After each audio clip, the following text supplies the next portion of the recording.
Halaman 47 Kao San Qing. Oke, kita lihat di sini dia ada dua suara. Ini atas suara 1, bawah suara 2. Oke, kita akan main suara 1.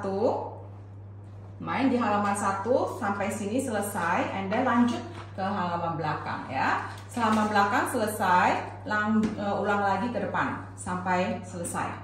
Selesai ini belakang ada berubah, beda variasinya ya, karena ini adalah Yao Zhi.